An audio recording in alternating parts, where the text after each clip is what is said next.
Hey guys, Derek Blue Collar Chess. In today's video, I'm going to continue my series on how to use your Blitz games for chess improvement, and I'm using Lee Chess in particular as my format. Anyways, let's take a look here. So I want you to look at the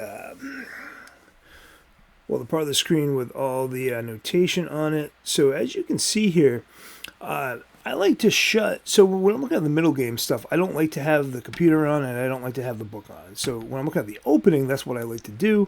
But when I'm looking at the actual game, I like to shut that stuff off. And now if you look at the notation, next to the notation are these symbols like negative 1.2, negative 1.0, plus 0.3. So that's telling you the computer evaluation. So the higher the number,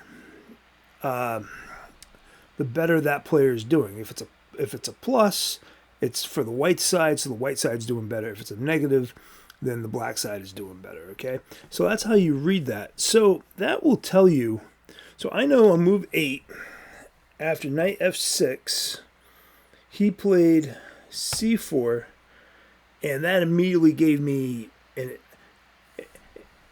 advantage. Now, I didn't really lose my advantage by playing knight takes e4, so I'm sure knight takes e4 is fine.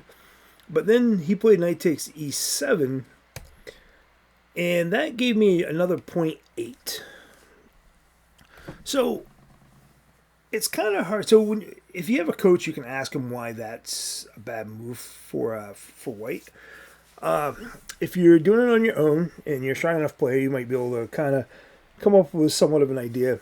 I would say his knight on d5 is a very good knight. My bishop's not really doing much. If anything, I would try to trade it for the other black bishop if I was white, or because that's kind of a theme in these Kleshnikov type variations.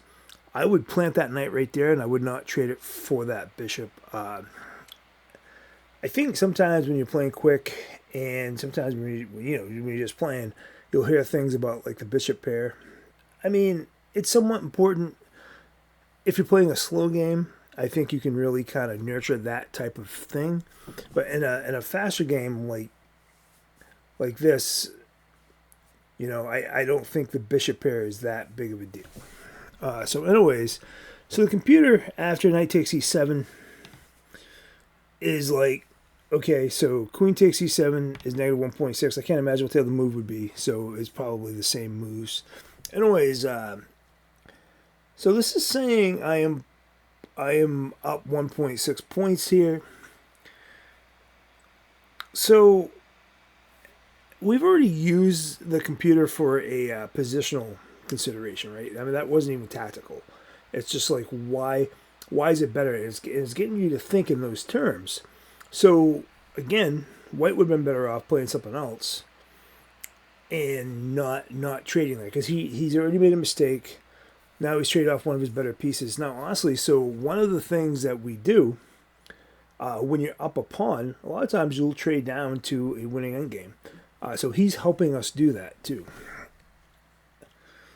Okay, so the evaluation stays about the same here and there. So 1.8 for the next move looks pretty normal. I played knight c5, so I'm hitting the bishop if I do want to take the bishop. He plays bishop c2, trying to preserve the bishop. Then I play knight d4. Now, so I lost a 0.5. I guess if you want to look at it in general terms there, you could do something like bishop to e6. You could castle. Anything that would kind of get it so that you're actually developing your pieces instead of moving the same piece twice in the opening. So I would say, I mean, there's no like tactical knockouts or blows or anything like that. I think it'd just be bishop e6, or it would be castling or something along those lines.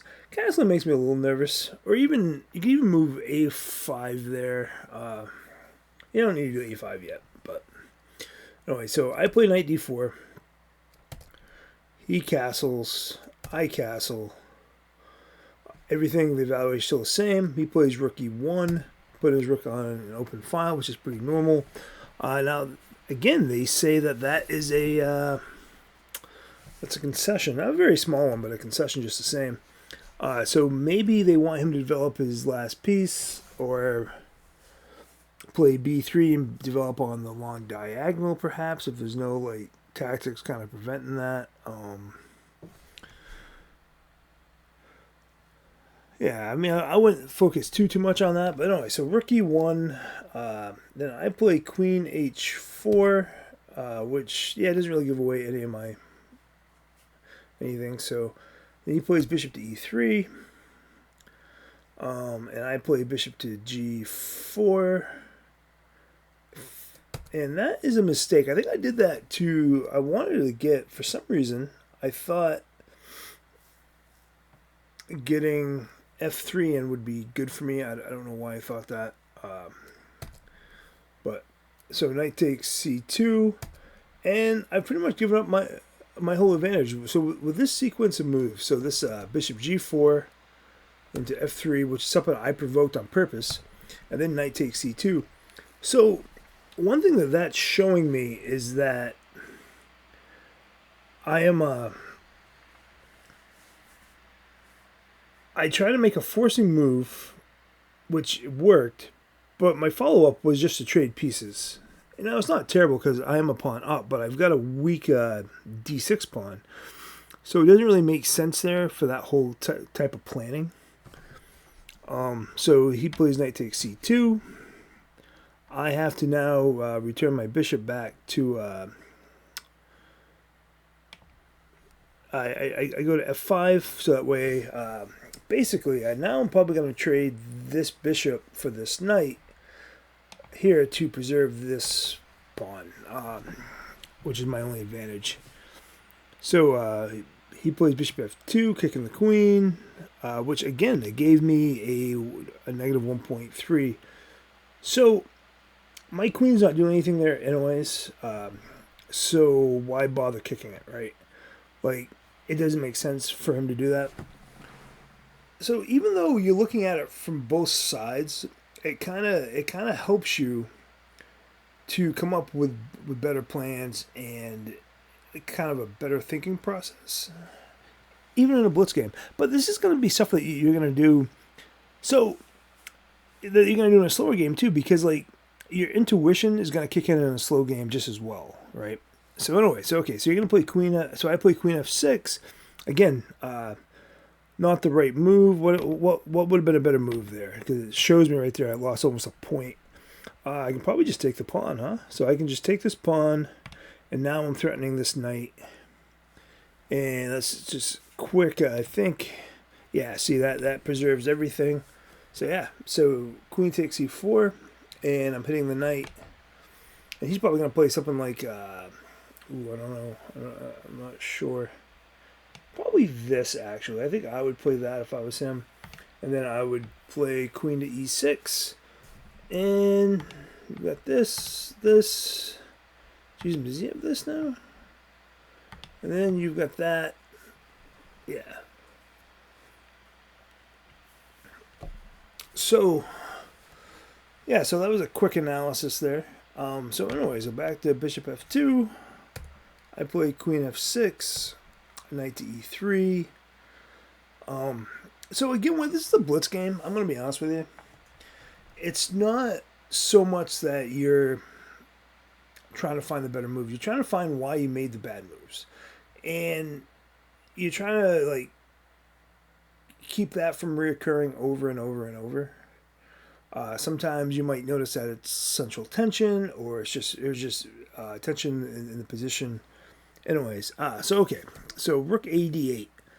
So it's kind of a passive move, trying to protect my my pawn. Again, I did that because I did not see knight to d3. So it could have been moving too fast. We're at move 20. I've only used 32 seconds.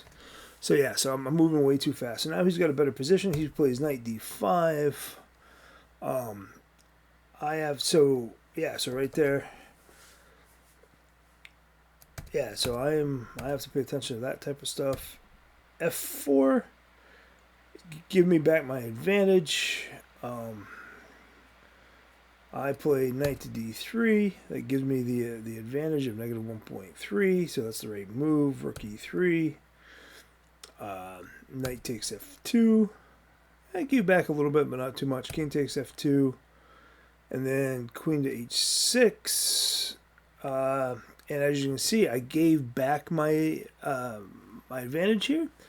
But he plays f takes e5, so he missed a move there. So after this, what does he have? He has got knight to e7 check, right? So, again, the reason why like this is good for you, because one, it's a game that you played. It's an opening that you play, that you probably play. If you kind of study and work and do everything kind of correctly, you should be playing the openings in your Blitz games that you're going to play in tournaments, or at least some of them. I mean, you can have a Blitz only repertoire, but whatever. So, and that's a simple tactic, right? I missed it when I was playing, so it's good for me to see it now. Be like, oh, okay, well, what did I miss? And those type of tactics where it's just like a simple tactic, or you've dropped a piece, these loose pieces type of tactics and stuff, or hanging pieces rather, they're very good to do even at a higher level. So, so the fact that this doing this has really only kind of produced some of those. So think about that. I mean, I'm playing at 1926. He was playing 1998, and we're both missing these things. So, so instead of playing knight to e7 check, he plays f takes e5. I play d takes e5, and now I don't think he can take the, or he can check. He can check, but he's gonna have to move his queen. So now it's now rook takes e5, and bishop to e6. Again, like nothing's too crazy here. All the evaluations are saying about the same. Now rook h5. Rook h5 is a mistake. Why is it a mistake?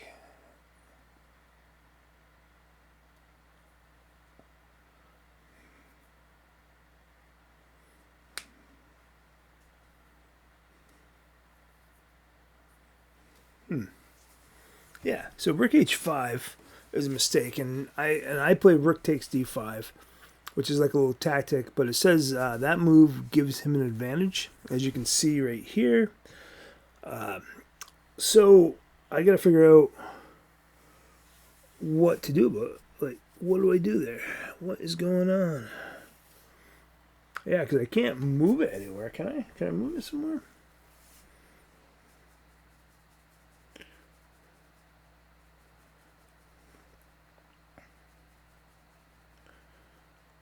I suppose I could just take the knight, and then the rook takes the queen, and you just move the bishop somewhere. You just take the other pawn or something along those lines. And then yeah, you'd have to move rook to e6. No, that wouldn't work. That wouldn't work either. So you take. So what do you do here? Yeah, so as you can see, like, so this one's got me kind of stumped. There's got to be a move here. So if I play... Oh, okay. So I can actually play rook to g6, or queen to g6. Doesn't look like I can, but I can.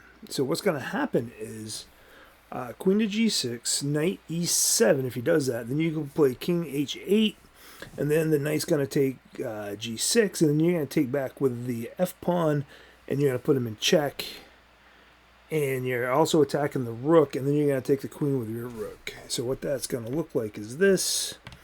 So you can actually move out of the way, and you're still, and you're going to keep your advantage, I would assume. Let's take a look. Yeah, so as you can see, the computer evaluation that says I made the right move. So I'll just show you what I was talking about. So that, and then you go king to h8.